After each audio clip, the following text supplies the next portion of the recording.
subject matter is permitted for a closed session by provisions of Chapter 551 of the Texas Government Code. Any vote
Pam, will you please call us out of executive?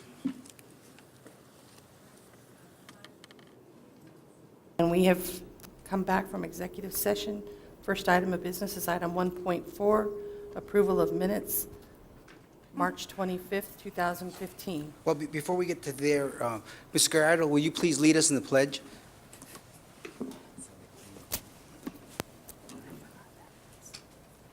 I pledge allegiance to the flag of the United States of America and to the republic for which it stands, one nation, under God, indivisible, with liberty and justice for all.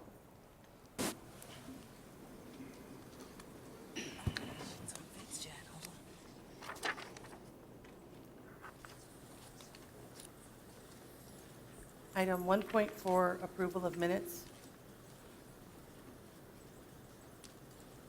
March 25th. Motion approved. Second. Mrs. Robles. Dr. Uxer. Aye. Ms. Solis. Aye. Mrs. Quintanilla. Dr. Graham. Aye. Mr. Hagerty. Mr. Fierro. Aye. Senator, do we have anybody signed up for open forum? Okay. Is nobody here?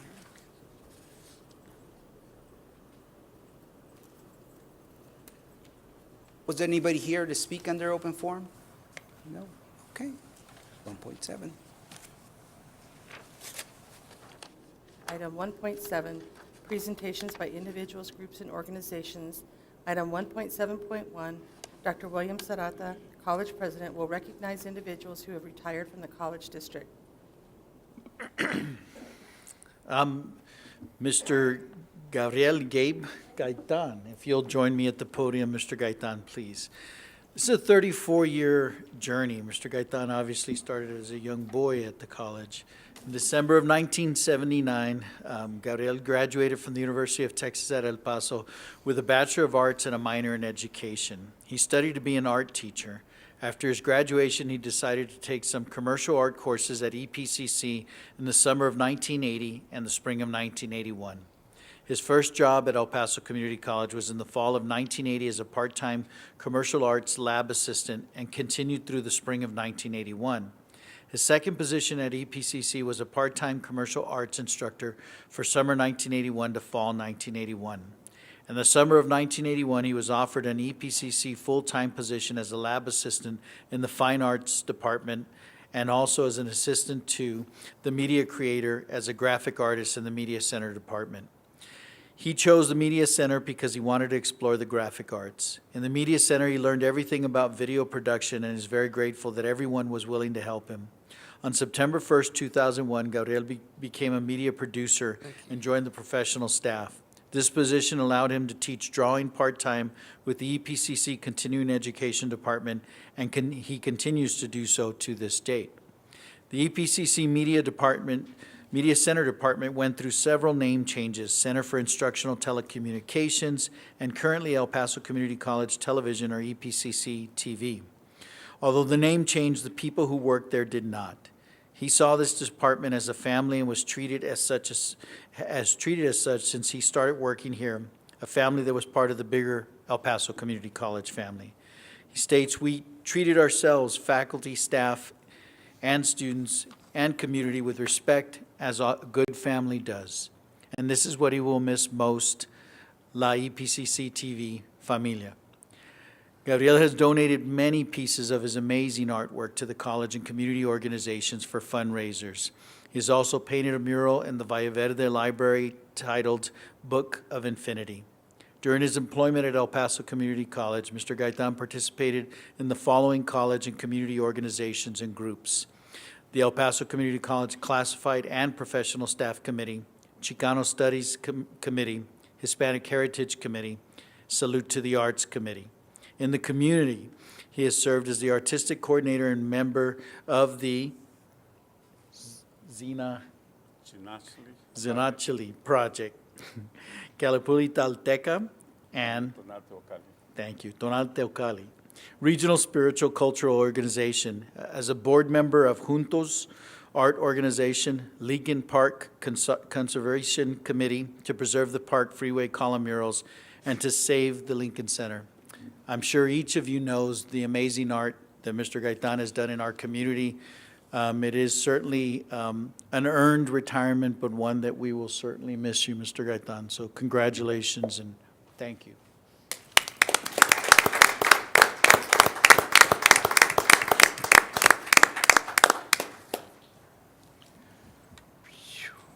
How many years? Holy shit.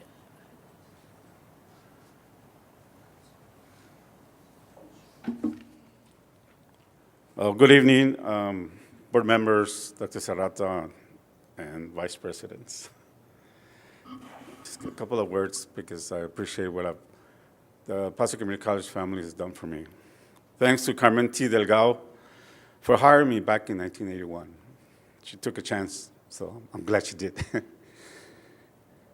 I would like to do a shout out to EPCC TV family, of course, including Dr. Jenny Giron, Carolina Perez, Sara Moncayo, Carol Barquin, Jaime Gandara, Marco Lara, and my supervisor for 34 years, Patrick Ebert.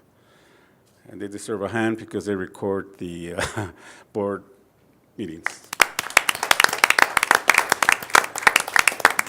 And just finally, I would like to thank EPCC TV and El Paso Community College family for allowing me to be here 34 years and giving me the opportunity to grow as an artist and as a person. Gracias.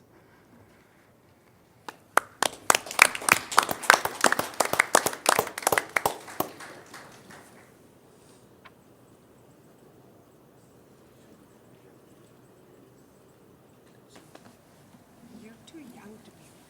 Too young. Other things to do.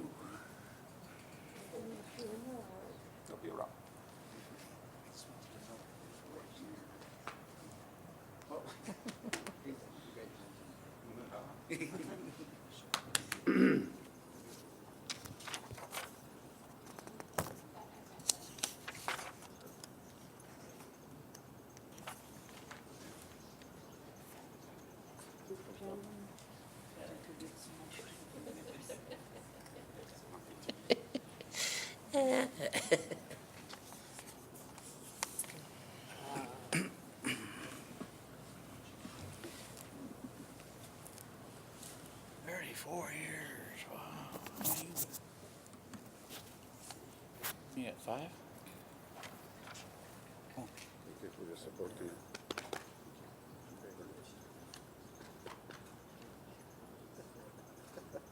See, we should have more of his pictures on the cards. We should have more of his pictures on the cards than you.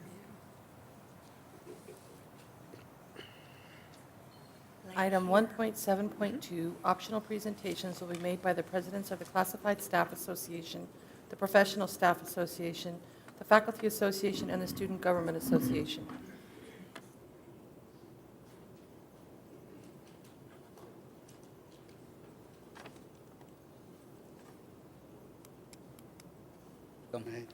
It's mine or yours? Another Gaitan, what's the coincidence in that? EPCC Board Chair, Mr. Art Fierro, members of our board, President Serrata, cabinet, staff, faculty, students, and community.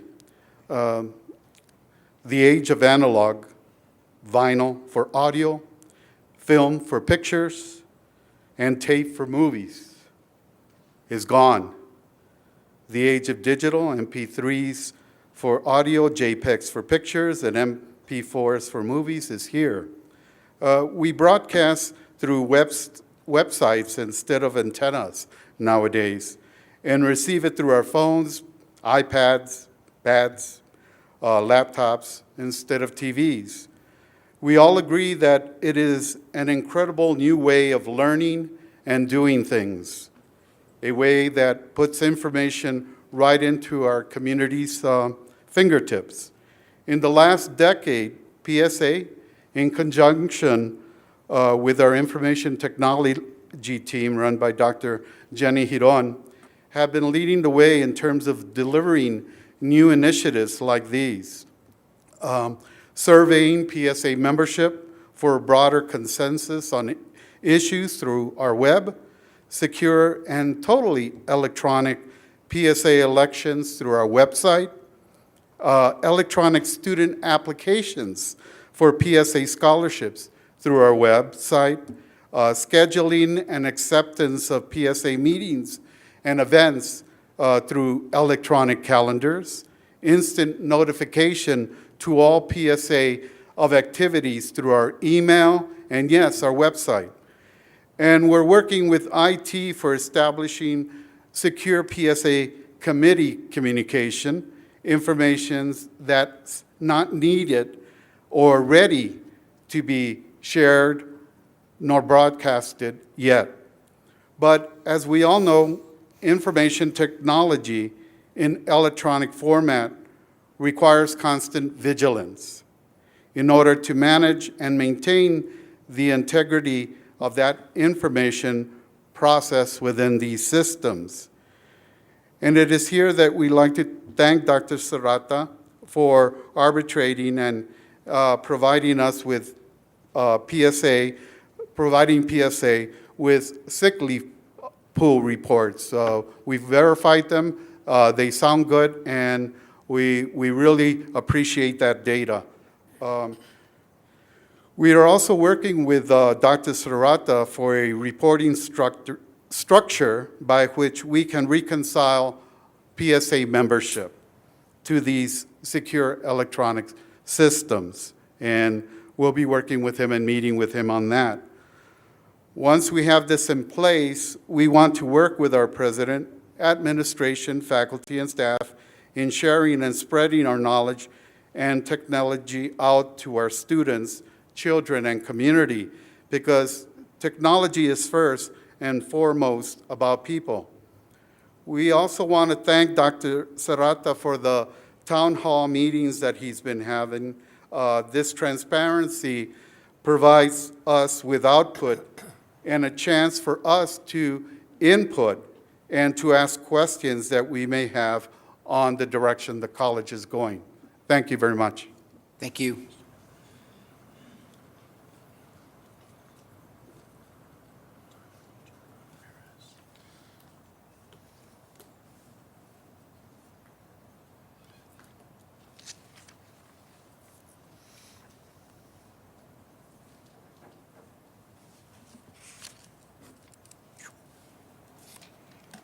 Good evening, Dr. Serrata and members of the board. Am I okay?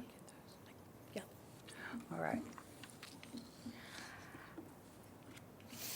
As we approach the time of the year when consideration is given to the budget, we anxiously await the Evergreen report on the status of faculty salaries.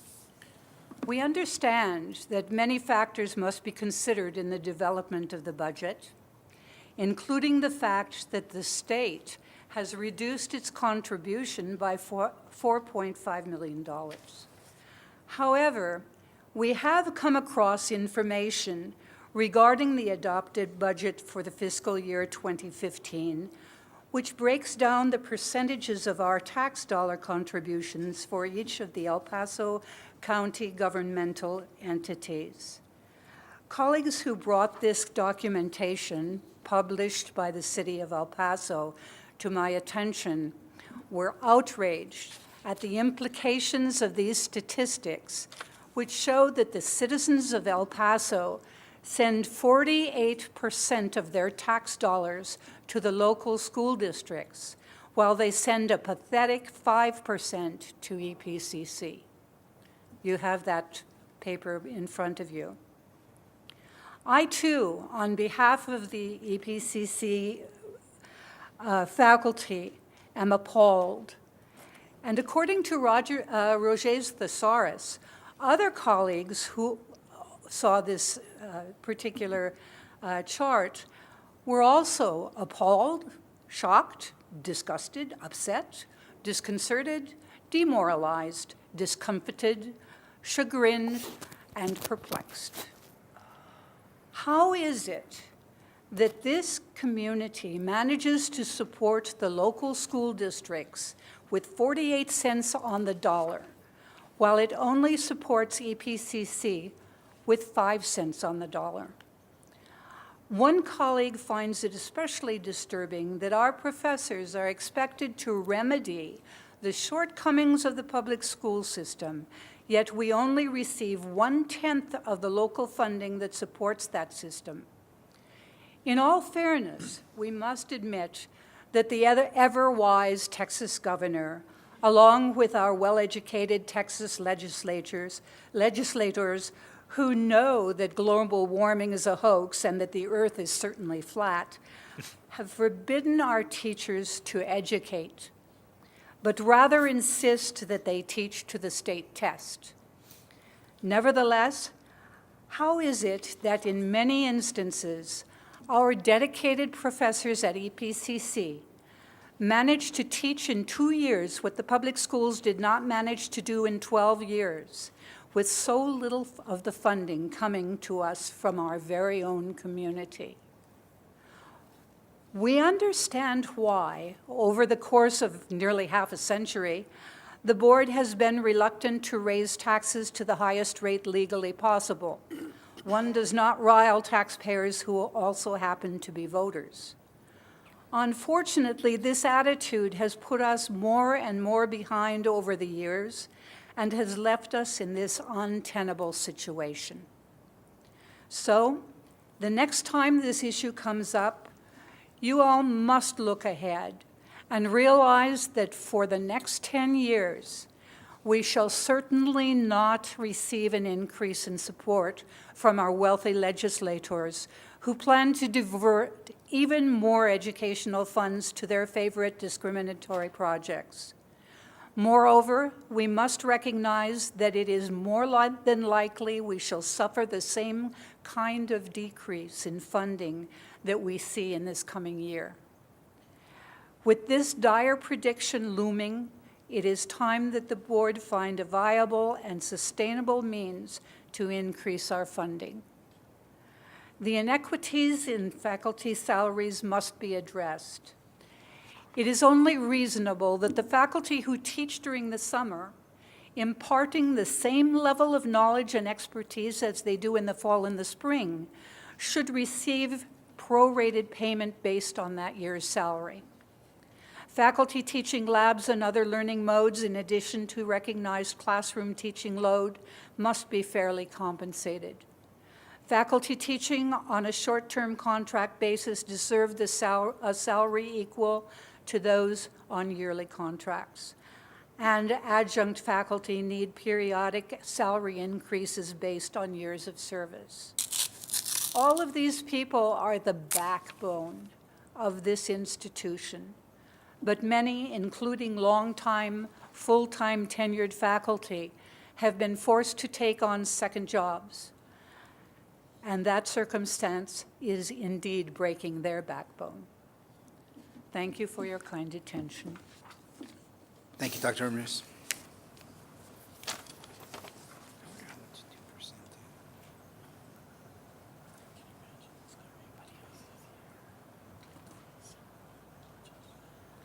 Item 1.8, communications, none.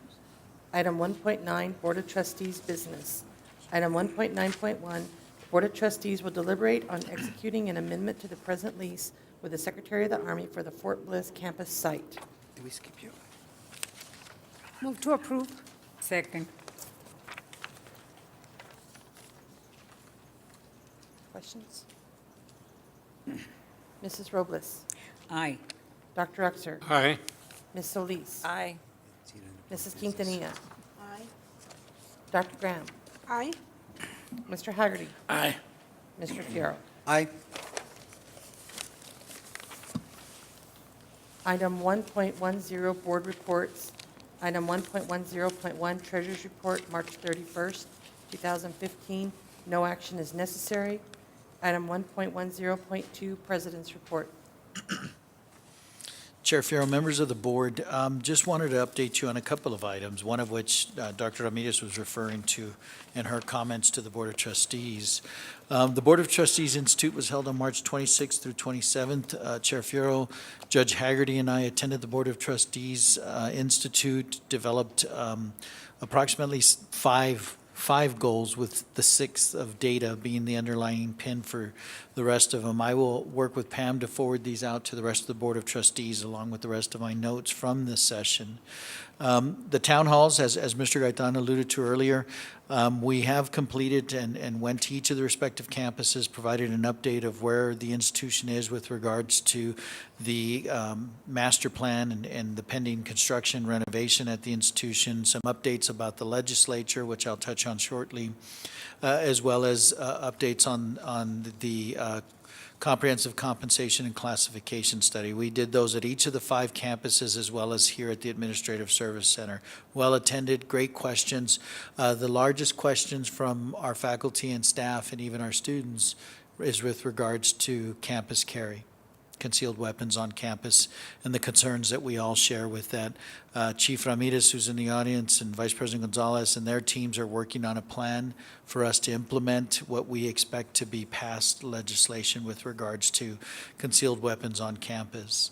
The legislative session, much to the point of what Dr. Ramirez was bringing up, the House bill first budget was a $4.6 million cut to El Paso Community College. That is being worked on. The latest shows to date still a $3.2 million cut. They are in conference now, the Senate and the House. We are informing our legislators of the concerns, and we are hopeful that in conference they are able to offset some of that $3.2 million cut. In addition, bills with regards to taxes or tax relief, including tripling the homestead exemption, as well as reducing the rollback rate from 8% currently to 4%, are moving quickly through the legislature. So items that we all need to be aware of. The college was invited to participate in a spotlight session at the American Association of Community Colleges convention in San Antonio. I was privileged to represent the institution on a panel discussion with regards to measuring up, progress report on the 21st century college completion goals, and then also on a panel discussion for Aspen Prize finalists. Brazosport and Santa Fe were the other 2 panelists. So Dr. Sasser from Santa Fe College and Dr. Valek from Brazosport College. I do invite everyone to attend Dr. Roberts' memorial service. It will be held on Thursday, May the 7th at 3:30, right across the hall in the auditorium. We look forward to celebrating the many contributions of Dr. Roberts and his passion and commitment to our institution. I see that Mr. Lerma is sitting right in front of me representing Student Services, and I'd be remiss if I didn't congratulate him and his team for the most recent New York Times article, which was published on April 24th, Navigating the Thickets of Student Loan Counseling, in which Mr. Lerma and El Paso Community College and his staff, he's in a picture in the New York Times, and we also have a quote with regards to the great work that he and his staff are doing. Raul H. Lerma, Executive Director of Financial Aid Office at El Paso Community College in Texas, has used experienced borrowers to help the new ones. He also runs session and makes himself available as much as he can to students new to the process. I'll go over it in Spanish or have students make appointments to come in. He said parents are welcome at the counseling sessions too. So he has been shown as a national example of how to help students with regards to student loans. So thank you and your team, Mr. Lerma. And finally, commencement will be held on Friday, May 15 at the Don Haskins Center at UTEP. We'll have 2 ceremonies, the first at 2, so we need everyone to be there by 1:30. And we will move forward with the Associate of Science and Associate of Applied Science, as well as certificates of completion. And then at our 6 p.m. ceremony, we will have the Associate of Arts degrees that we will be awarding. Dr. Diane Troyer is our commencement speaker. Dr. Troyer was one of our founding faculty members at El Paso Community College, went on to be vice president in Baltimore, went on to be a campus president at Lone Star at Cy-Fair, then went to work for the Bill and Melinda Gates Foundation, and currently still works closely with us as our Achieving the Dream coach. We really look forward to welcoming Dr. Troyer back. That concludes my report, Chair. Thank you, Dr. Serrata. Would you mind asking Pam if she would email us that New York Times article to all the board? Absolutely. I think we'd like to read it. And congratulations, Ms. Norm, and to your team.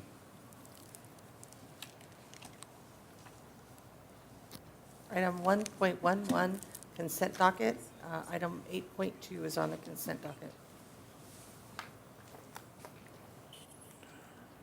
Motion to approve. Second? Mrs. Robles. Aye. Dr. Uxer. Aye. Ms. Solis. Aye. Mrs. Quintanilla. Dr. Graham. Aye. Mr. Haggerty. Aye. Mr. Fierro. Aye. Item 2.0, administration. Item 2.1.1, the following policy is presented for first reading. 3.01.01, Title IX of the Education Amendments of 1972, proposed title, Employment Law Compliance. No action is necessary. Item 2.1.2, the following policy is presented for first reading. Policy number 3.01.02, the Rehabilitation Act of 1973 and Americans with Disabilities Act, proposed title, Equal Employment and Equal Educational Opportunity Compliance. No action is necessary. Item 2.1.3, the following policy is presented for first reading.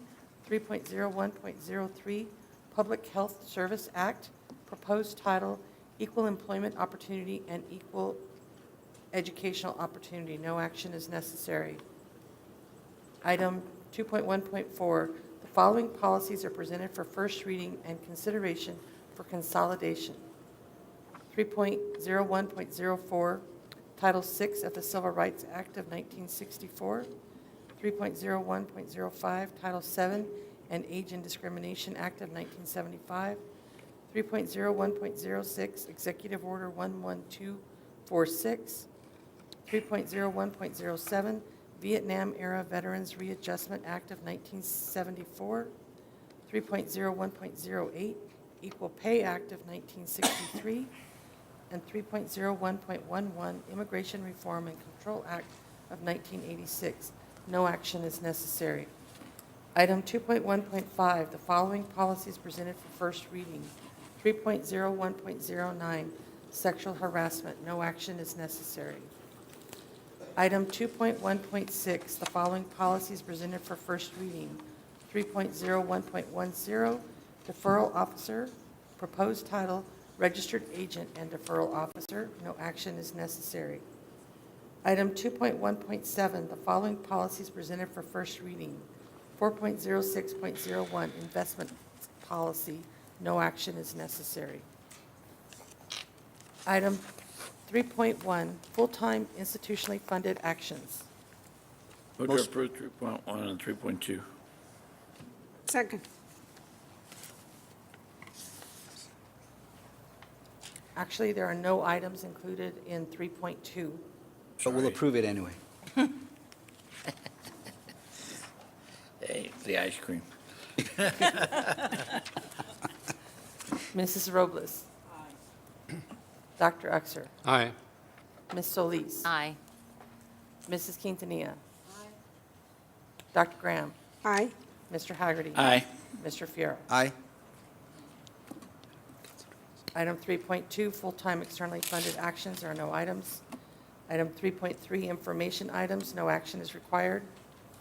Item 4.1, consideration and deliberation on the approval to increase the amount on existing purchase orders issued to 6 television media companies in an additional aggregate amount not to exceed $60,000. Motion to approve 4.1 and 4.2.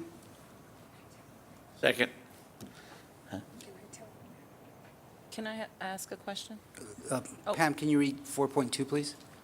Item 4.2, consideration and deliberation on the approval to increase the amount on existing purchase orders issued to 6 radio broadcasters in an additional aggregate amount not to exceed $40,000.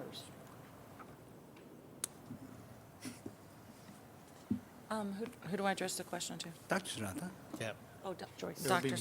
Sarata. So I'm just curious what, I know we had approved, obviously, if you look in the back of the explanation, how the board had approved, I guess, last August, you know, an amount not to exceed a certain amount for marketing. And I guess my only question is this additional 60,000 that is being requested, is it to have more playtime? Is it did the cost go up? Or did we not anticipate the budget?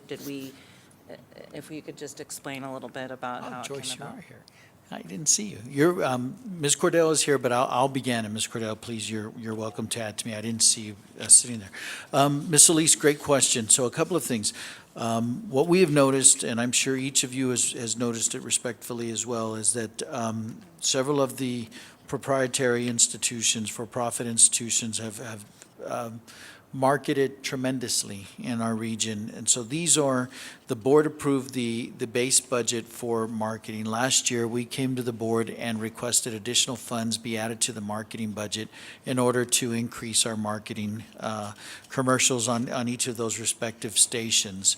We're doing that again. You and I had spoken earlier. I think we both agree that we will look at adjusting the budget accordingly, so that in August, when the budget is approved, these increases will be reflected. Now, we are in a very tight budget, but should we believe that this is going to happen, I think it serves us better if we actually have the board approve it in August. What we're doing here is we're going towards summer and fall registration blitzes. They are additional airplay. They are not at an increased cost. It is relevant.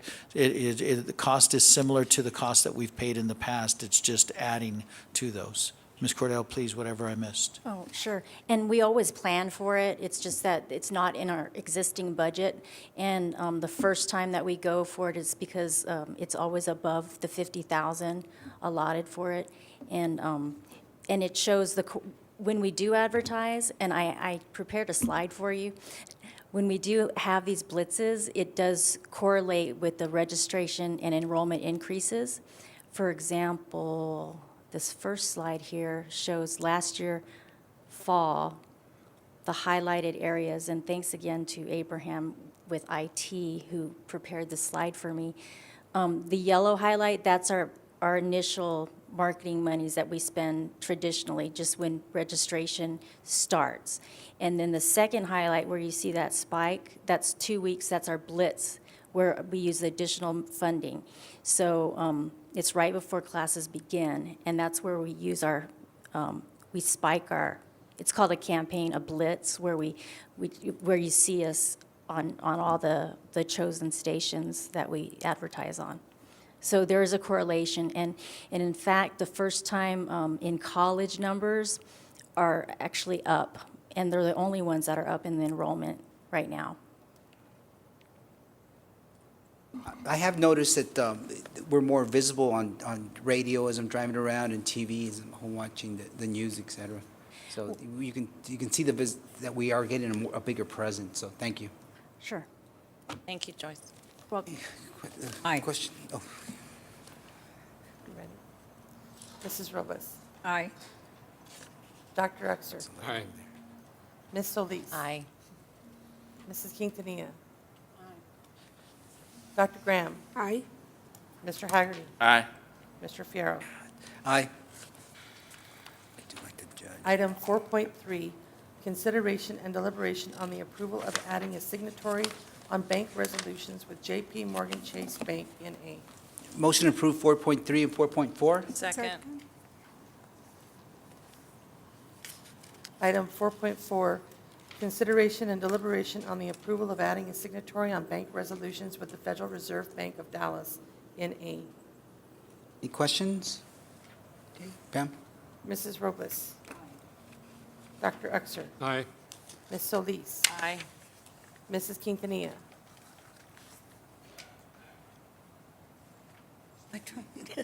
Yes. Dr. Graham, Aye. Mr. Haggerty, Aye. Mr. Fierro. Aye. Item 5.0, physical facilities, there are no items. Item 6.1, consideration and deliberation on the approval of Benjamin Y. Wang as a new volunteer medical director for the Diagnostic Medical Sonography Program. Move to approve. Second?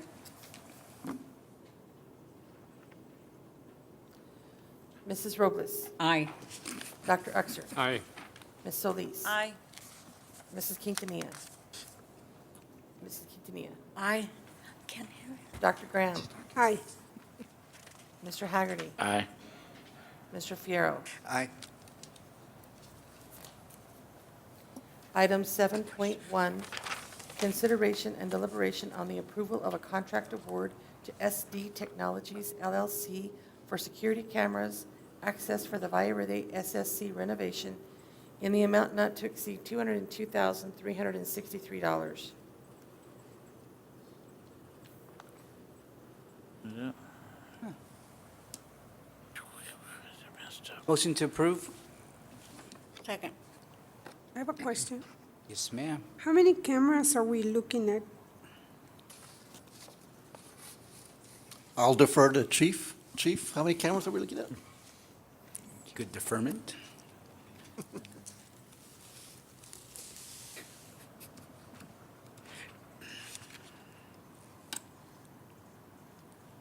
Yes, ma'am. Good afternoon, everybody.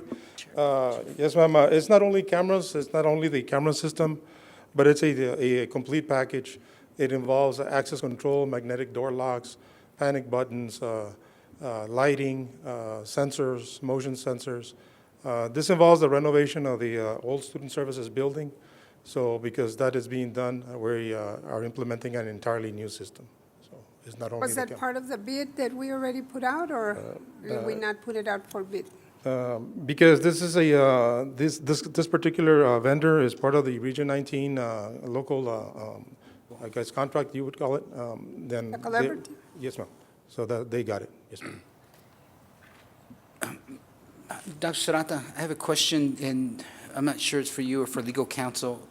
If the board was to request an update on security, would that be an executive session?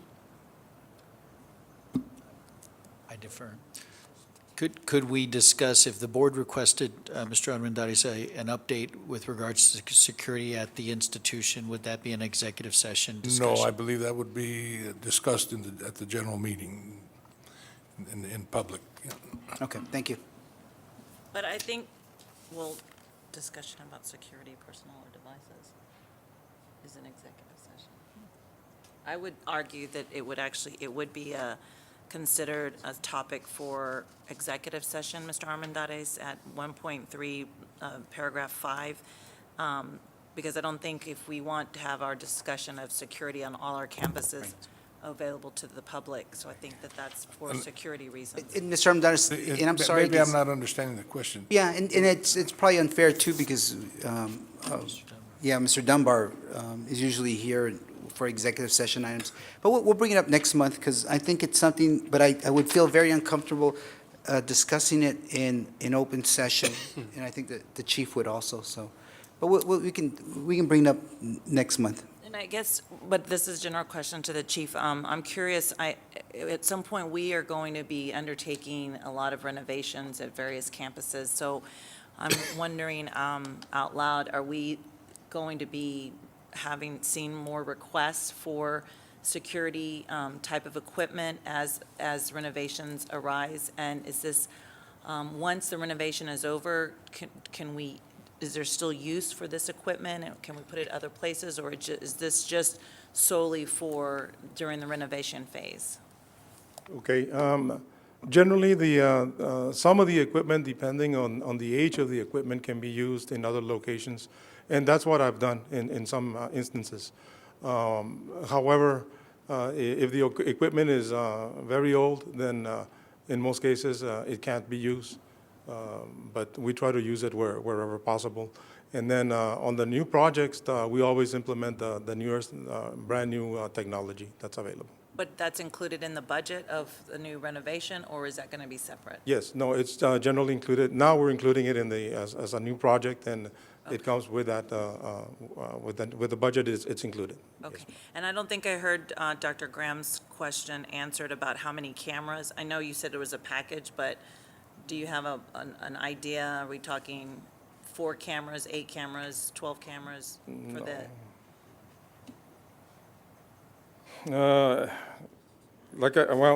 I have the proposal here.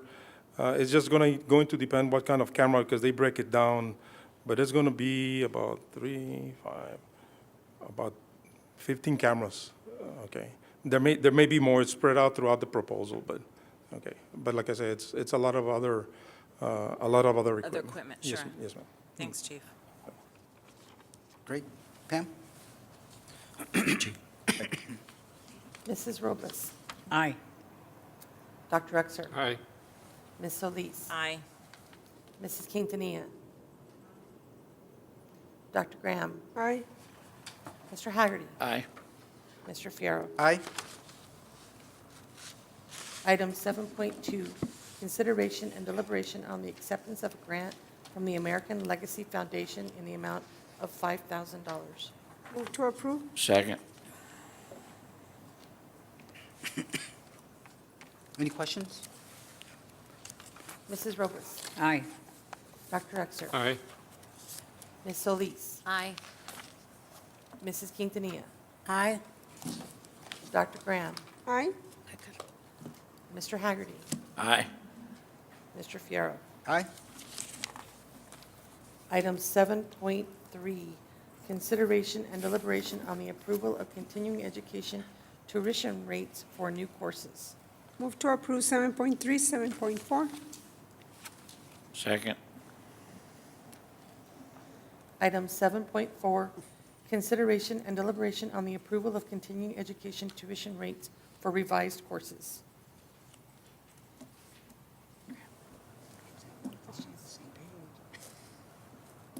But it's different. Any questions? No? Okay. Pam? Mrs. Robles? Aye. Dr. Uxer? Aye. Ms. Solis? Aye. Mrs. Quintanilla? Aye. Dr. Graham? Aye. Mr. Haggerty? Aye. Mr. Fierro. Aye. Item 7.5, consideration and deliberation on the adoption of the National Incident Management System Resolution. Motion to approve? Second.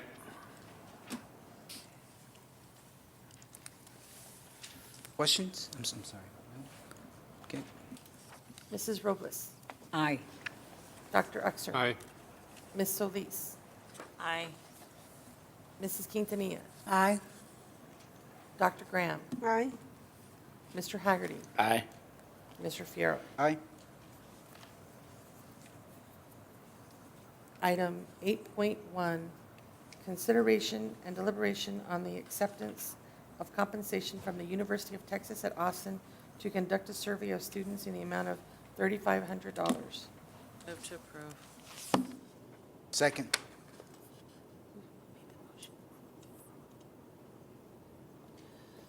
Questions? I'm sorry. No. Okay. Mrs. Robles? Aye. Dr. Uxer? Aye. Ms. Solis? Aye. Mrs. Quintanilla? Aye. Dr. Graham? Aye. Mr. Haggerty? Aye. Mr. Fierro.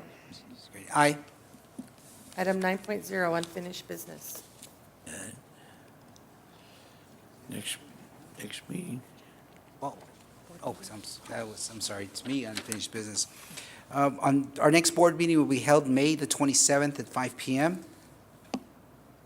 And with that, I call to adjourn the meeting. Move to adjourn? Oh, that was painless. All in favor of adjourning? Aye. Aye. Aye. Any opposed?